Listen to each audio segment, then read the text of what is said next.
માતા કી hello hello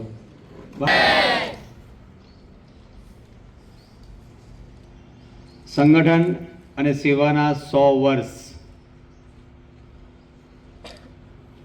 ભારતમાં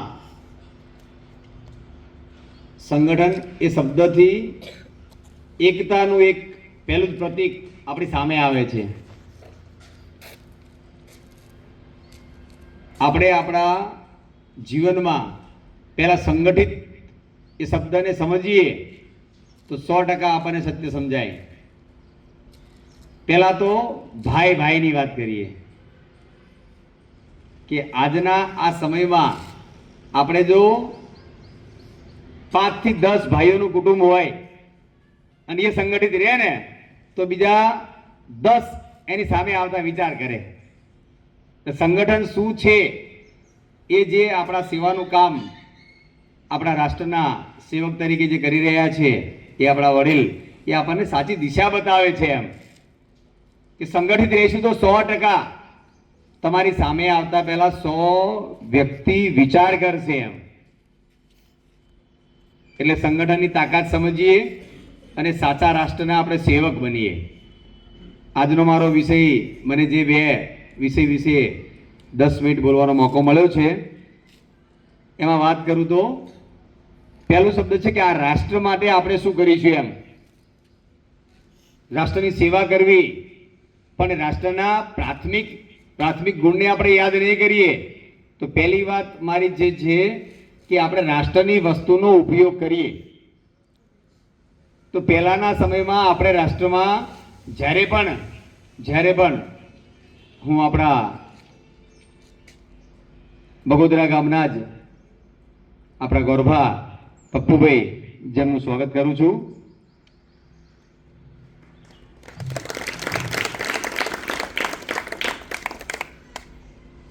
આપણે વાત કરતા હતા સંગઠન જેમાં આપણે દેશની પહેલી વસ્તુ હું મારા દેશની જ વાપરીશ એવું આપણે બધા કહીએ છીએ. તો મારે એક નાની વાત કરી છે કે પહેલા બધા દાંતણ કરતા હતા. આ ટૂથપેસ્ટ કોલગેટ કઈ કંપની અમેરિકાની આવી કે બહારની આવી કે ગમે ત્યાંથી આવી. એમ તો કેટલા પ્રકારની ટૂથપેસ્ટો આવી. એમ આ બ્રશ ઉપર ચોપડી ઘસવા માંડ્યા ને ત્યારે બધા દાંત પડવા માંડ્યા. પહેલા કોઈ દાંતના દવાખાના જ નતા ક્યાંય. પેલા કોઈ દાંતના હરતા જ નતા, કોઈ દાદી ચાંદ સોનું પુરાવા જતા જ નતા. આ લીમડાના જ દાંતણ કરતા હતા આપણે. આજે લીમડો આપણને મોઢામાં સવારમાં નાખે કે કડવો લાગે કે શું કે એટલે તને કડવું ભાવતું જ નથી ને. એટલે પહેલા જ આપણે આપણી રાષ્ટ્રની વસ્તુ વાપરતા થઈએ કે જેમાં આપણે થોડું ધીમે ધીમે શરૂઆત કરીએ કે હું દાંતણ કરીશ. લીમડાનું દાંતણ પેલા મારા દાઢે કરીને ચાવીશ તો એ મારી જે દાંતોમાં રહેલી જીવાત છે એ પહેલી મરશે અને એનો કડવો રસ જે પેટમાં જશે ને તો એ કડવા રસથી તારા પેટની જીવાતો પણ આ ચટપટું કુરકુરિયા મુરમુરિયા ખાધું હોય ને બધું સવારમાં જાગીને પેલા જ જોતે પડીકા એટલે આ બધું ચટપટું ખાઈને આપણા પેટે બગાડીએ છીએ આપણે. એટલે પેલા દાંતણ કરતા શીખીએ આપણે અને બહારની જે ટૂથપેસ્ટો છે ને એનો ઉપયોગ ઓછો કરીએ. બંધ નથી કહેતો ડાયરેક્ટ બંધ કરી દે. એમ બંધ થશે નહીં, ધીમે ધીમે થશે. એટલે આપણે સ્વદેશી વસ્તુનો ઉપયોગ કરીએ અને રાષ્ટ્રનો વિકાસ થાય. આયુર્વેદિક ઘણી બધી વસ્તુઓ છે તેમ જો જડીબુટ્ટીઓથી બનેલી એનો ઉપયોગ કરો જે આપણું રાષ્ટ્ર બનાવે છે. Made in India, made in Bharat. આપણે ઇન્ડિયાને પણ ભારત બનાવવું છે. આપણે હવે આપણે જ્યાં જોઈએ બધા ભારત બોલીએ તો આપોઆપ ઇન્ડિયા દૂર થશે અને ભારત આવશે. મેરા ભારત મહાન. હા કે ના થાય બધા? હા કે ના? હા. આપણે બધા બોલીશું તો જ ભારત બને. આ ઇન્ડિયા અંગ્રેજો આવ્યા હતા ને આપણને શબ્દો આપતા ગયા. આપણે ભારત જ બોલતા હતા. ભારત દેશનું નામ પણ એક સુરવીર રાજાના નામ પરથી પડ્યું છે કે જે નાનપણ જે ભરતનો જન્મ થયો ને જે શકુંતલા અને દુષ્યંત નામ સાંભળ્યું છે બધાએ રાજાનું? શકુંતલા વનદેવી હતા. કેવા હતા? વનદેવી. અને એ વનમાં વિચરણ કરતા રાજા ભૂલા પડ્યા અને ભૂલતા રાજ્ય જંગલમાં ઊંડા ઉતરી ગયા અને વનદેવી સાથે ત્યાં અઘોર વનમાં મુલાકાત થાય છે અને ત્યાં તેઓ રાજપાટ છોડીને રોકાઈ જાય છે ઘણા સમય સુધી, અને ત્યાં આ વનદેવી સાથે શકુંતલા સાથે એમના લગ્ન થાય છે.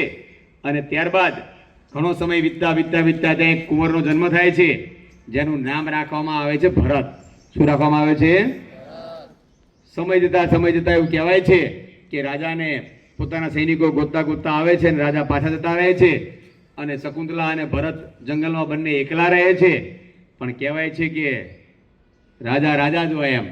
ભરત સિંહના બચ્ચા ભેગો રમાડીને મોટો થયો. સિંહના નાના બચ્ચા એની ગોદમાં હોય. સિંહણ આવીને ગર્જના કરે, એ મારા બાળકને છોડી દેજે. ત્યારે સિંહણી હોય ને સિંહણ, એને પણ એ ભરત એવું કહે કે મારી રમતમાં તું ખલેલ ના પહોંચાડીશ ને તો તને દંડ કરીશ એમ. હું ફક્ત એના દાંત જોઉં છું કે એના દાંત કેવા કુટિલ અને તીક્ષ્ણ છે એમ.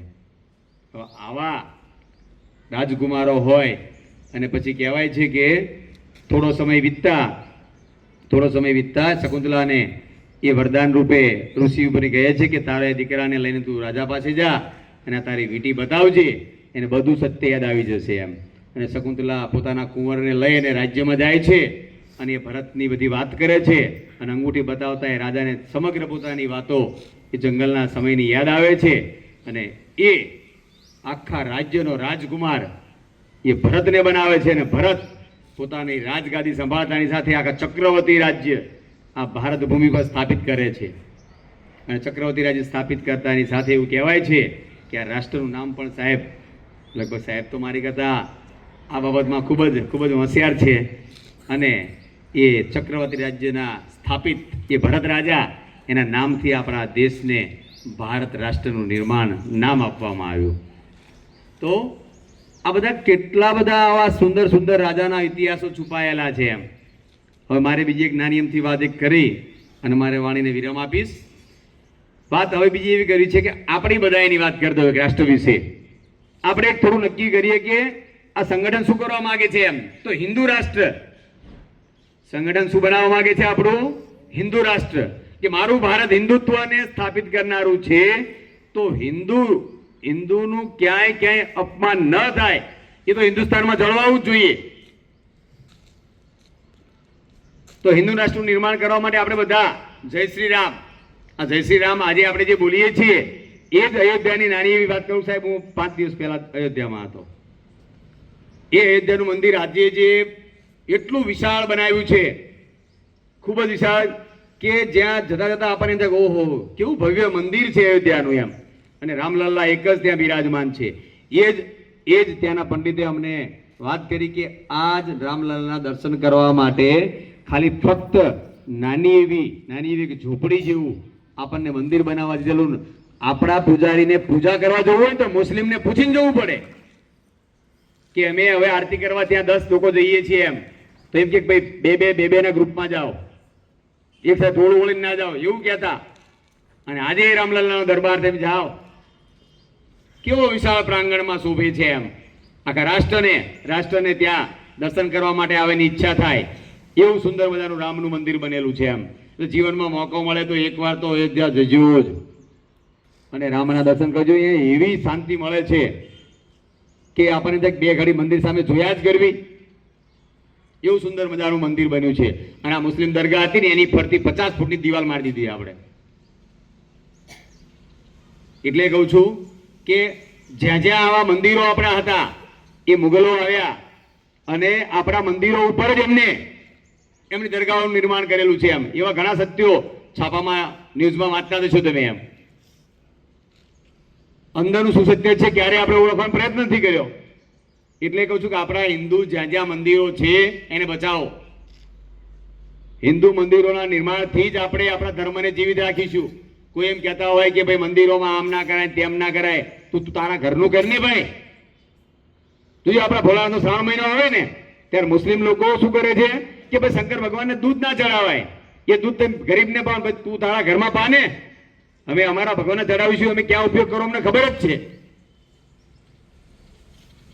એટલે આપણા ભગવાન વિરુદ્ધ ક્યારે કોઈ ભડકાવે છે તો સાચી દિશા પકડો આપણે. મારો એ નાથ છે નહીં, આખા સૃષ્ટિનો નાથ છે. આ સૃષ્ટિ ઉપર જ્યારે પણ નિર્માણ થયું એ ભોળોનાથ છે. એમ હવે એને મંદિરોમાં જવા માટે આપણને ના પાડે, એને દૂધ નહીં ચડાવવાનું, એની બિલપત્ર નહીં ચડાવવાનું, એવું કોને કીધું એમ? એટલે આવા લોકોથી આપણે સાવધાન રહીએ.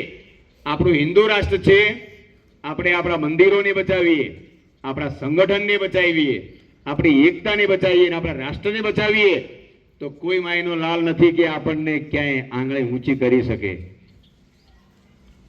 આરએસએસ એક એવી એકતા સ્થાપિત કરવા જઈ રહ્યું છે ગામડે ગામડે. અને યુવાઓને ખાસ કહું છું કે જે આવનાર 1-2 વર્ષમાં 18 વર્ષના થવાના 12મા વાળા જે છે, તો એ શું કરશે?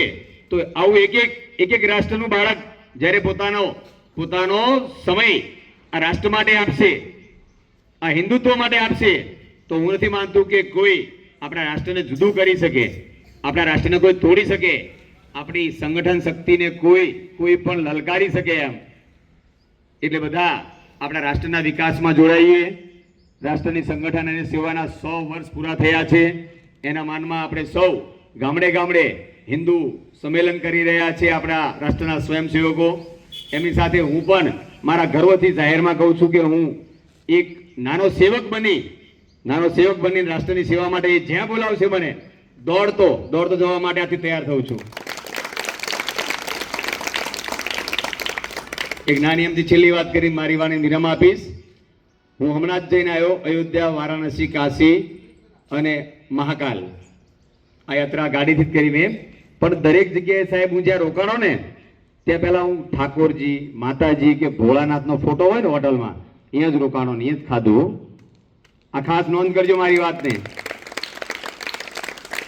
તમને સમજાવું છું, તમને ખ્યાલ આવ્યો કે ના? કેમ ખ્યાલ આવ્યો તમને? કે મુસલમાન હોય તો નોનવેજ પણ બનતું હોય, ચિકન મટન પણ બનતું હોય. તમને કે ભાઈ અમારે ગુજરાતી થાળી અલગ બને છે ને પેલી મટન ચિકન ની અલગ બને છે કે, પણ કડછી તો બેની એક જ હોય. લે કડછી કેવી હોય? આમે હલાવતો હોય ને આમ બધું હલાવે છે. તારું હિન્દુત્વ લજવાય છે ભાઈ. એટલે તું હોટલમાં જમવા જા તો પૂછ કે ભાઈ નોનવેજ છે કે વેજીટેબલ છે. 100% વેજીટેબલ હતું બેસવાનું. તારી હોટલમાં નોનવેજ ના બનતું હોય તો નહીં બેસવાનું. આપણે ખ્યાલ આવ્યો તમને? એટલે કહું છું બંને બનતું હોય તો આપણે એક હોટલ આગળ જતો 5 કિલોમીટર આગળ જતા રહો.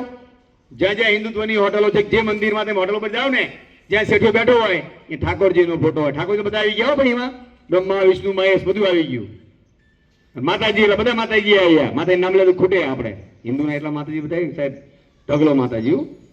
9 દુર્ગા તો આપણે 9 નામ લેવી જ છીએ. બાકી તો બધા કેટલા માતાજી આપણે સ્થાપિત કરી ગયેલા માતાજી.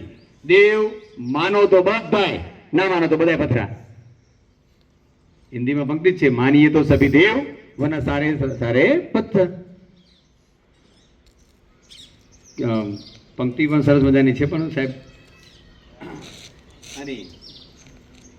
कहते हैं कि यहाँ के कंकण कंकण में शिव, यहाँ के कंकण कंकण में शिव है, यहाँ की हर बहती नदी में गंगा है.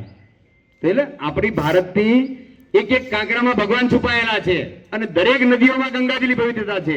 એવી આ ભારતની ભૂમિ છે. એમ એટલે આપણે માનો તો બધું અહીંયા જ છે, ના માનો તો કઈ છે નહીં.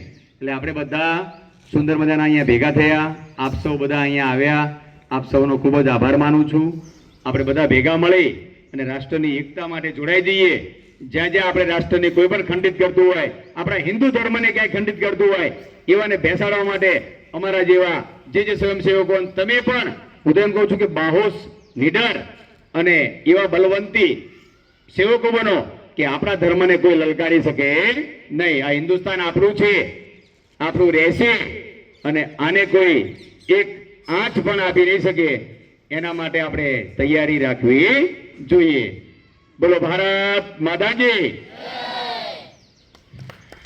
ખૂબ ખૂબ આભાર જગદીશભાઈ. ટૂંક સમય